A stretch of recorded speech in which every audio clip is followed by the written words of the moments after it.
Hey guys, welcome back to మస్ట్రీ blogs.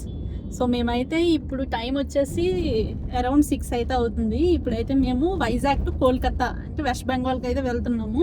So మేమైతే వైజాగ్ నుంచి స్టార్ట్ అవుతున్నాము. వైజాగ్లో మా ఏరియా వచ్చేసరికి ఆర్లోవా నుంచి డైరెక్ట్గా మనకి వెస్ట్ బెంగాల్ వచ్చేసరికి 888 కిలోమీటర్స్ సంథింగ్, ఒక 900 కిలోమీటర్స్ అయితే వస్తుంది. మేమైతే స్టార్ట్ అయ్యి ఒక 15 మినిట్స్ అలా అయింది. ఇంకా జర్నీ అయితే చూడాలి ఎంత టైం అవుతుంది, ఎప్పటికి మనం రీచ్ అవుతామని చెప్పేసి చూడాలి. So stay tuned guide. So ఇదైతే మనకి సింహాచలం రూట్ అనమాట. సో ఇక్కడ మనం ఇదొక ఎంట్రీ అనమాట సింహాచలం వెళ్ళడానికి.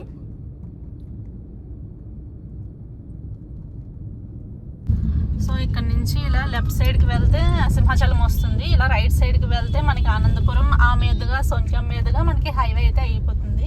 ఇంకా లెఫ్ట్ అయితే వెళ్ళట్లేదు, ఇంకా డైరెక్ట్గా హైవే ఎక్కేయాలి కాబట్టి రైట్ తీసేసుకున్నాము. మేము కరెక్ట్గా ఈవినింగ్ 6 కలా బయలుదేరాం కదండి. ఇంకా టీ తాగే టైం కాబట్టి టీ టైం దగ్గర ఆగిపోయి నేనైతే కాఫీ చెప్పుకున్నాను. మా అత్తయ్య హార్లిక్స్, మా ఆయన వచ్చేసరికి ఇంకా టీ తీసుకున్నారు. సో మంచిగా టీ కాఫీ ఎంజాయ్ చేసుకొని మళ్ళీ ఇంకా జర్నీ అయితే స్టార్ట్ చేసేసాము.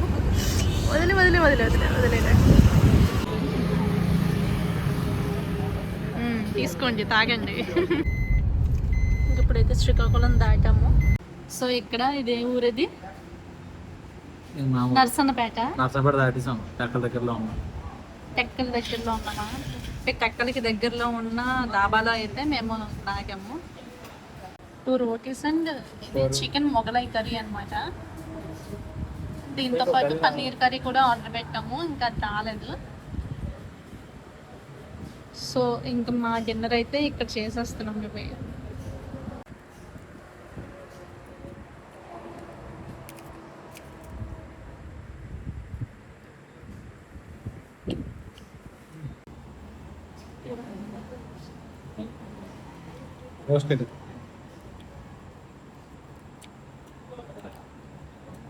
అంటే కొంచెం కబాబ్ ఉంటుంది కదా, కబాబ్ పీసెస్ ఉంటాయా, ఆ ఫ్లేవర్ వచ్చింది.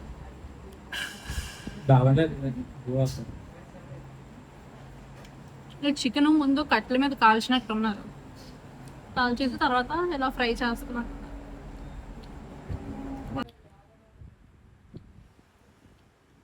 ఇంకా మా అత్తయ్య వెజ్ పన్నీర్ కర్రీ ఆర్డర్ పెట్టుకున్నారు. ఎలా ఉంది కర్రీ?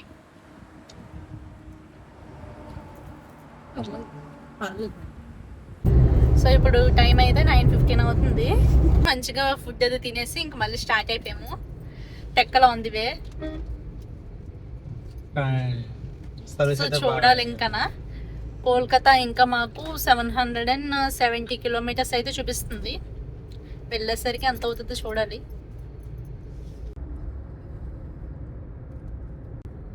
టైం చూసారా, 2:34 అవుతుంది కదా. మేమైతే ఇప్పుడు భువనేశ్వర్ అయితే దాటామన్నమాట. ఎంతసేపు అయినా సరే ఇంకా అలా కంటిన్యూ డ్రైవింగ్ అయితే చేస్తున్నాము.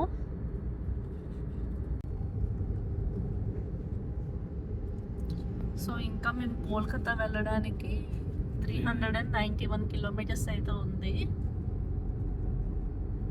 ప్రస్తుతానికైతే భువనేశ్వర్ దాటామని చెప్పేసి మా హస్బెండ్ అంటున్నారు. ఇంకా చూడాలి ఎంత టైం పడుతుంది ఏంటి అనేది.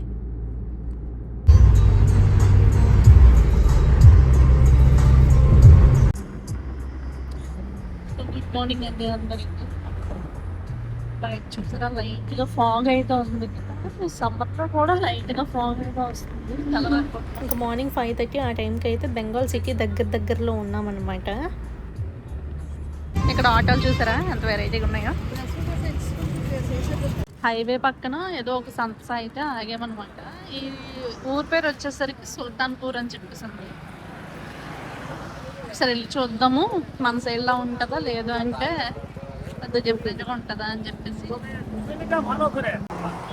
డ్రైవింగ్ చేసి అలసిపోయి సంతలో కాయగూరలు అయితే భలే ఫ్రెష్గా ఉన్నాయి. ఎక్కడ చూసినా లిచ్చి అయితే ఎక్కువగా అమ్ముతున్నారు. ఈ అగరబత్తులు అయితే మేబీ హ్యాండ్మేడ్ అనుకుంటున్నాను, వాళ్ళు చేసిందేమో. మాకైతే అది ఒక 50 రూపీస్ అయితే వచ్చింది. అగరబత్తులు అయితే తీసుకున్నాము.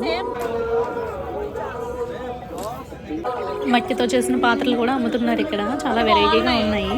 ఇక్కడ చూసినట్లయితే మట్టితో చేసిన హార్సెస్ అండ్ ఎలిఫెంట్స్ కూడా ఉన్నాయి. బుట్టలు అయితే చాలా బాగున్నాయి. నాటుకోళ్ళు, బాతులు చాలా తక్కువ రేటుకి అయితే ఇస్తున్నారండి. పర్వాలేదు. వెస్ట్ బెంగాల్లో ఈ సంతలో అయితే చాలా వరకు రీజనబుల్ ప్రైస్లోనే మనకి అన్నీ అవైలబుల్గా ఉన్నాయి. ఇక్కడ డిఫరెంట్ టైప్స్ ఆఫ్ కత్తులు అయితే ఉన్నాయి and live fishes also. Mangoes అయితే తీసుకున్నాము కొన్ని. Different types of indoor plants కూడా ఉన్నాయి. చాలా బాగున్నాయి ఫ్లవర్స్ అవిని. పండించిన ధాన్యం బియ్యం కూడా అమ్ముతున్నారు. సంత అయితే చూసుకొని వచ్చేసాము. ఫైనల్గా మామిడి పళ్ళును అగరబత్తులు ఏమో ఉన్నాయి వాళ్ళు తయారు చేసిన వంట, అవి తీసుకున్నాము. ఇవి ఎంత 60 రూపాయల 65 రూపాయలకి 4 ఇచ్చాడు. బంగినపల్లినా బంగిరపల్లి ఎలా ఉంటాయో చూడాలి. ఇది 60 రూపీస్. ఇది అగరబత్తులు. స్మెల్ అయితే బాగానే ఉంది, చూడాలి మరి. ఇది రూపనారాయణ రివర్ అన్నమాట. వాటర్ ఇటు ఉంది వాటర్. ఇంకా బెంగాల్లోని వచ్చేసరికి టిఫిన్ కోసం చూస్తుంటే ఇక్కడ ఉగ్గానీలోని ఈ బఠానీ కర్రీ వేసేసి ఇస్తున్నారు. ఇదే టిఫిన్ అంట ఇక్కడ. ఇది లేదా పావ్ బజ్జీ. ఇంకా ఈ రెండే ఉన్నాయి. మేమైతే ఇది తీసుకున్నాము. టేస్ట్ ఎలా ఉంటుందో చూద్దామని చెప్పేసి. ఈ ప్లేట్ మనకి 20 రూపీస్ అయితే ఛార్జ్ చేశారనమాట. మేము మొత్తం 3 ప్లేట్స్ తీసుకున్నాము. పర్వాలేదు, స్టార్టింగ్లో తిన్నప్పుడు బాగానే అనిపించింది కానీ మనకైతే ఎక్కలేదు పెద్దగానే. కానీ 20 రూపీస్కి చాలా వర్త్ అని చెప్తాను నేనైతే. కడుపు నిండిపోతుంది. ఇప్పుడైతే కోల్కతాలోకి ఎంటర్ అయ్యాము.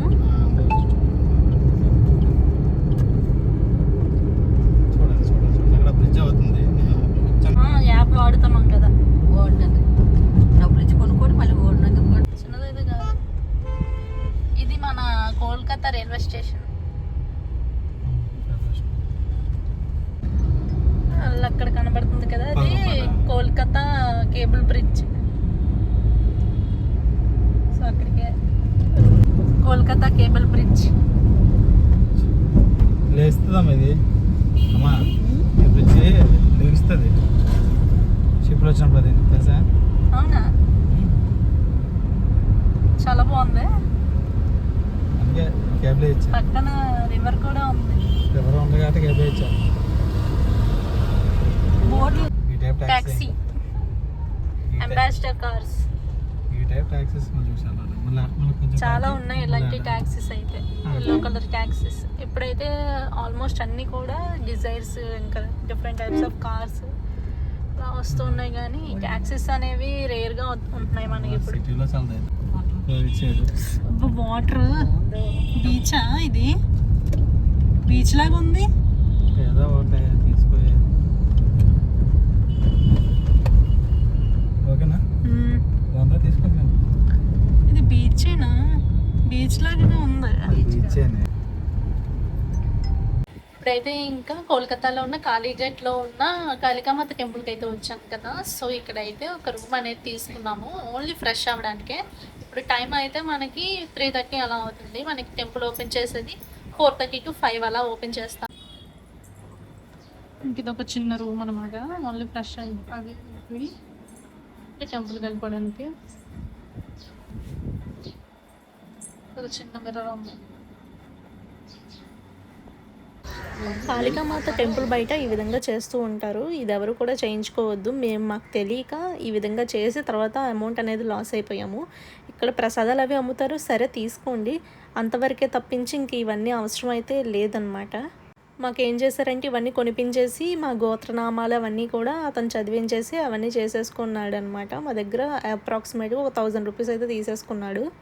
తెలియలేని ఊర్లకు వస్తే ఇదే ప్రాబ్లం అనమాట. కొంచెం బీవేర్గా ఉండాలి. ఇప్పుడైతే మేము కాళికామాత టెంపుల్కి దర్శనానికి అయితే వెళ్తున్నాము. సో ఇది మనకి 51 శక్తిపీఠాల్లో ఒక పీఠం అనమాట. అమ్మవారి కాలి వేళ్ళు ఇక్కడ పడినట్టుగా శాస్త్రం అయితే చెప్తుంది.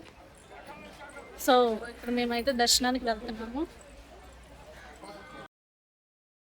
టెంపుల్ అది కూడా చాలా బాగుంది. అంత పెద్ద టెంపుల్ అయితే కాదు కానీ పర్వాలేదు, మీడియంలో ఉందన్నమాట టెంపుల్ అయితే. ఇంకా బయట కూడా మనకి చాలా రకాల గాజులు, డిఫరెంట్ టైప్స్ ఆఫ్ టాయ్స్ ఇలాంటివన్నీ కూడా మనకి అమ్ముతున్నారు.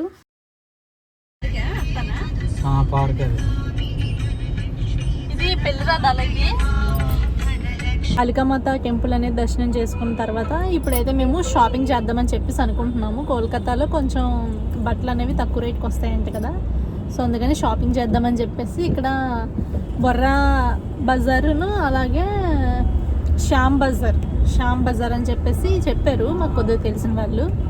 సో అక్కడికే ఇప్పుడు మ్యాప్ పాయింట్ అనేది పెట్టుకొని వెళ్తున్నాము. చూడాలి మరి ఎలా ఉంటుందో ఏంటి, షాపింగ్ అవుతుందా లేదా, చేస్తానా వచ్చేస్తాము అనేది చూడాలి. కోల్కతాలో కొంచెం షాపింగ్ అయితే చేసాము, కొన్ని బ్యాగ్స్ అలాగే శారీస్ అయితే తీసుకున్నాము. షాపింగ్ అంతా అయ్యేసరికి 8:30 అయిపోయింది కదా, ఇంకా ఫుడ్ అనేది తినాలి అని చెప్పేసి ఇంకా ఫాస్ట్గా వెళ్ళిపోయాను అనమాట. ఈ వీడియో కనుక మీకు నచ్చినట్లయితే ప్లీజ్ డూ సబ్స్క్రైబ్.